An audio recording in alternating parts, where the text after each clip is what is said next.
Madaydayaw iti Diyos Ama, manakabalin sa amin, gaputin kami, panagsuksukimat kadigit sorsorat, ngayon nakmet idanon kada kayo. Tangamin na patagdigito'y akay papanan na, gapo kadigit linaon, iti Biblia. Tadigito'y apamanaknak ang mabasa, ito muna Korinto 15, iti 45. Kastamet nga adda anay surat iti muna a tao ni Adan. Imay nagbalin a kararwa a sibibiyag. So day timang panpaneknek ngayon na ibagbaga iti daan at tulag nga iso iti muna a tao. Ket kastamet inuyos na iti bakrang iti anges iti biyag nga iso ni Eva. Isu dayta iti kinunana ngem iti maudi nga Adan nagbalin amaysa nga espiritu amang piyag. Gapo kadigiti espiritu ay pagbagana adamot laeng kadakwada. Isu dayjay ada kadakwada iti anges iti biyag. Dayta tin na ibagbaga gapo kadigiti adda kadakwada idi.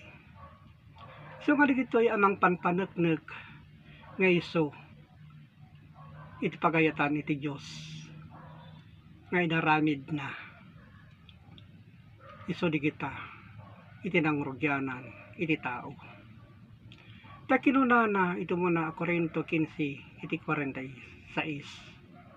Ngem saan ngay mununa iti ngay spirituan no diket linalasag.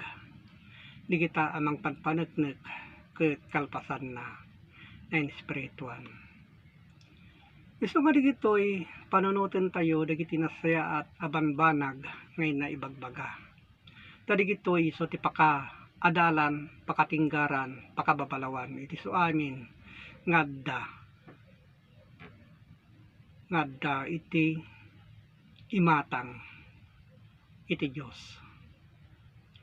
Kinunana digito'y iti muna Korinto 15 iti 48. Nos kasano iti dayjay naindagaan kastada met kadagiti naindagaan.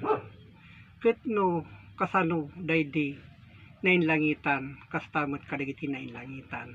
Isu nga duwa nga banag digito'y ngayon na ibagbaga gapo kadagito'y apamaneknek iti kabuklan iti maysa a tao.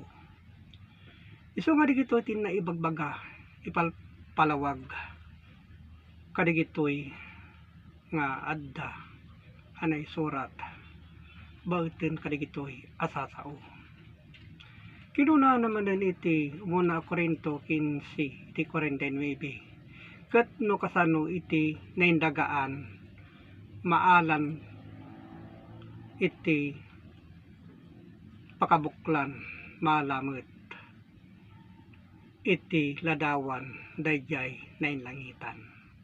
So digito iti pamaneknek ngayon na ibagbaga gapo kadigito'y akinapateg iti panagpamati. So kadigiti iti nakipapaabot gapo ti Facebook online Bible study tapno maala tayo, maadal tayo kadigiti kay paparan na. Isu digito tinda sinagsagaba idi digiti mununa idi adat tao nga mabasa tayo gapo iti linaom iti Biblia. Ket agyamanak no digito'y ket maawatan nyo. Ket agyamanak iti Diyos Ama ama nakabalin ti so amin. Amen.